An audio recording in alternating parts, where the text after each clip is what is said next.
तस्वीरों में देख रहे हैं एक्यूज नेम गगन भगत,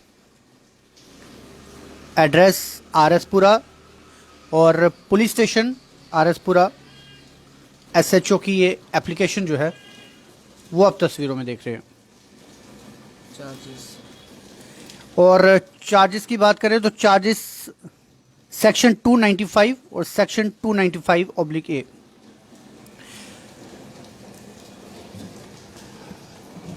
एफआईआर जो हमने आपको एक्यूज बताया है गगन भगत, ये नेशनल कॉन्फ्रेंस के मौजूदा एक धुरंधर नेता हैं और फॉर्मर एमएलए हैं, जो कि भाजपा के एमएलए रह चुके हैं लेकिन अब नेशनल कॉन्फ्रेंस के हैं। उनके खिलाफ सेक्शन 295 और 295A के तहत आरएसपुरा पुलिस स्टेशन में एफआईआर दर्ज करवाई है। और एफआईआर दर्ज करवाने वाले एडवोकेट दीपक गुप्ता हमारे साथ मौजूद है। दीपक, आपका स्वागत है।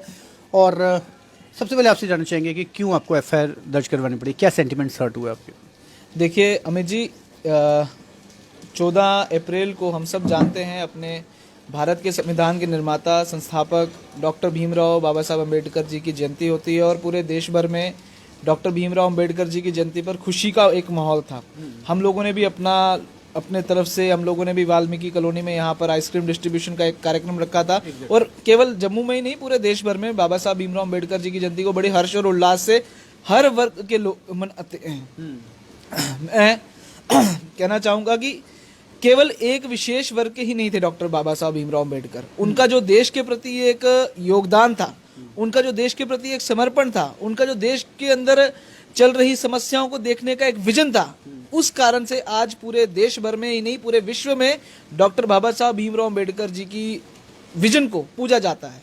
तो ऐसा ही एक घटनाक्रम, ऐसे ही एक कार्यक्रम के रूप में मनाते हुए अपने भूतपूर्व विधायक डॉक्टर गगन भगत, जो आरएसपुरा के भूतपूर्व विधायक रहे हैं और आरएसपुरा के ही रहने वाले हैं, उन्होंने 14 अप्रैल को डॉक्टर भीमराव अम्बेडकर जी को श्रद्धांजलि देने के लिए ये एक रेफरेंस देते हुए कि सन 1927 में डॉक्टर भीमराव अम्बेडकर जी ने मनुस्मृति को आग लगाई थी, इसलिए आज हम भी इस मनुस्मृति को जो है वो आग लगा के उनको श्रद्धांजलि दे रहे हैं। मैं उनको बताना चाहता हूं कि डॉक्टर भीमराव अम्बेडकर ने जब देखा कि देश के अंदर इन धार्मिक ग्रंथों से जो है वो देश के अंदर जो है वो शासन हो रहा है, इसलिए इस देश को एक मजबूत संविधान चाहिए है, तो डॉक्टर बाबा साहब भीमराव अम्बेडकर ने जब भारत देश को संविधान दिया तो भारत देश के संविधान के अंदर हर जाति के लोग, हर वर्ग के लोग, हर मजहब के लोगों को इक्वल राइट्स दिए। और आज ये देश किसी धर्म ग्रंथ से नहीं चल रहा, आज ये देश किसी धार्मिक पुस्तकों से नहीं चल रहा, आज ये देश डॉक्टर बाबा साहब भीमराव अम्बेडकर के दिए हुए भारत के संविधान से चल रहा है। और जब उस समय के अंदर डॉक्टर भीमराव अम्बेडकर जी ने उस चीज का विरोध किया था, उस समय एक चीज थी विरोध करने के लिए कि यहाँ पर पिछड़ी जाति के लोगों को अधिकार नहीं थे, हम मानते हैं। इसीलिए हमारी जो भारतीय सोसाइटी है, it is a transforming and developing society always. हम लोग चेंज को एक्सेप्ट करते हैं। आज हम लोगों ने भारत के संविधान को पूरे देश ने एक्सेप्ट किया है। समझने की बात है कि एफआईआर दर्ज क्यों करवाई, सेंटिमेंट्स क्या हट हुए? मनुस्मृति को आग लगाया या फिर 14 अप्रैल के दिन आग लगाया? नहीं, किसी भी दिन मनुस्मृति को आग लगाना, किसी भी धार्मिक पुस्तक को आग लगाना, किसी भी दिन वो हम उसको किसी धारा के बाहर नहीं रख सकते। मनुस्मृति एक धार्मिक पुस्तक है। बता दी, क्यों कई लोगों को भी ये भी नहीं पता कि मनुस्मृति है क्या है, क्या मनुस्मृति है क्या और किस वजह से वो ज्यादा विशेष है? देखिए, मनुस्मृति सन 2200 BCE में एक लिखी गई और लगातार जो है ऐसे 14 मनु हुए हैं। मतलब ऐसा मैं संस्कृत का विश्लेषज्ञ नहीं हूँ, परंतु ऐसे 14 मनु हुए हैं। मनु एक पदवी थी जिनके अंदर जो लोग समय समय पर जो है कानून व्यवस्था में बदलाव करते थे कि समाज को, भारत देश के समाज को किन कानूनों की जरूरत है, और समय समय पर वो कानून बदले हुए हैं। और लगभग 14 मनु ने अपनी अपनी इंटरप्रिटेशंस दी हैं भारत के समाज को चलाने के लिए कानूनों की। नए नए कानून उन्होंने लाए थे। और ये जो पुस्तक जिसके अंदर इस प्रकार के वर्णन है, जहां पर निचली जाति के लोगों को बड़ा हीन भावना से देखा जाता था उस समय, ये किस समय की बात कर रहा हूँ, आज से 2200 साल पहले की 2200 साल पहले की बात को डॉक्टर गगन भगत आज दोहरा रहे हैं। क्या वो एक ऐसे विधायक, मैं आज उनके जब वो इलेक्ट होके आए थे, उनके मानसिकता के ऊपर आज सवाल खड़ा होता है कि क्या वो प्रोग्रेसिव एमएलए थे या वो एक वापस भारत देश को सन 1947 के पीछे लेके जाना चाहते थे। आज भारत देश के अंदर इस प्रकार की कोई चुनौती नहीं है कि हमारे यहाँ पर भेदभाव है।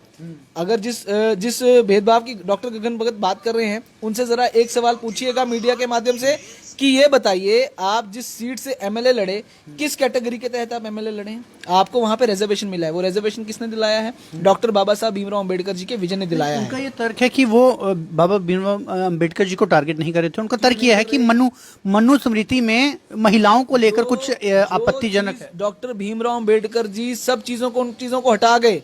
मैंने आपको पहले ही कहा कि ये देश किसी धर्म ग्रंथ से नहीं चल रहा, ये देश संविधान से चल रहा है।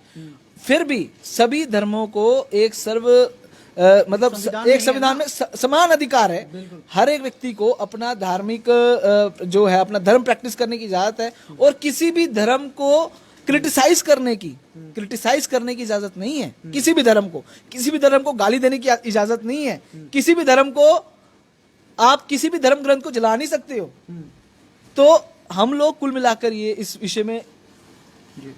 विषय में हम लोग ये कहना चाहते हैं कि जो डॉक्टर गगन भगत जी ने किया, वो एक, मैं कहूंगा, इररिस्पॉन्सिबल एक्टिविटी थी। एक वो भूतपूर्व विधायक रहे हैं और उन्होंने ये एक्ट करके केवल और केवल अपनी टीआरपी के लिए, आप देख रहे हैं अमित जी, हम आए दिन देखते हैं किस प्रकार से जाति के नाम पर पूरे देश में दंगे भड़काए जाते हैं। हम लोग देख रहे हैं ना, और उनके पीछे कारण क्या होता है? यही छोटी छोटी घटनाएं। लेकिन उसमें उनका ये तर्क है कि मनुस्मृति में कुछ वुमेन्स के लिए कुछ इस तरह की आपत्तिजनक है, जिसको लेकर उन्हें भी आपत्ति है। आज की डेट में मनुस्मृति को मैं आपको बता रहा हूँ ना, क्या ये देश आज मनुस्मृति चला रही है? क्या देश आज किसी धर्म ग्रंथ पे चल रहा है? तो स्वतंत्र है ना, डेमोक्रेसी में वो भी तो अपनी बात रख सकते हैं। लेकिन उस बात को रखने का एक तरीका होता है, एक तहजीब होती है, एक लहजा होता है। क्या ये लहजा है हम किसी का धर्म ग्रंथ जलाएंगे? कहने को मैं कहना नहीं चाहूंगा, परंतु फिर भी कहना पड़ेगा। क्या कुरान के अंदर काफिरों के बारे में जिक्र नहीं है? क्या कुरान के अंदर काफिरों के बारे में गलत अनाप शनाप नहीं लिखा है? हम लोग उसकी बात करके बात रख सकते हैं। क्या हम कुरान जलाने जाएंगे? नहीं, हम किसी धर्म विशेष पे नहीं जाएंगे। लेकिन हम ये चीज है ना, अगर किसी को किसी धर्म, यही बात अमित जी मैं कहना चाह रहा हूँ, हम किसी धर्म के ऊपर टिप्पणी करेंगे तो बात से करेंगे। किसी की हमें कोई प्रॉब्लम है तो भारत देश के अंदर संविधान है बोलने का। अब क्या कोई कार्रवाई हुई है अभी? एफआईआर दर्ज? देखिए, एफआईआर लॉज होना, ये जो जिन धाराओं के तहत, आईपीसी की जिन धाराओं के तहत इनके ऊपर एफआईआर लॉज हुई है, वो नॉन बेलेबल ऑफेंसेस हैं। ये एसएचओ जो आरएसपुरा है, इस समय उनकी एक ऑब्लाइगेशन हो गई है कि इनको विदिन 24 आवर्स इनको मजिस्ट्रेट के सामने पेश करना है, हथकड़ियां पहनाकर। अभी ये गुनेगार हैं, ये अक्यूज्ड हैं। सजा कब होगी क्या नहीं होगी, वो फोटोग्राफ्स कई वायरल हुए हैं, जिसमें साफ तौर पे ये दिख रहा है कि मनुस्मृति को हाथ में पकड़ के, जो कि एक धार्मिक पुस्तक है सनातनी समाज की, उस पुस्तक को पकड़ के आग लगाते हुए दिख रहे हैं। तो it's a prima facie evidence, और काफी बड़ा एविडेंस है वो ये साबित करने के लिए कि डॉक्टर गगन भगत इस देश के अंदर जातीय राइट्स कराना चाहते हैं।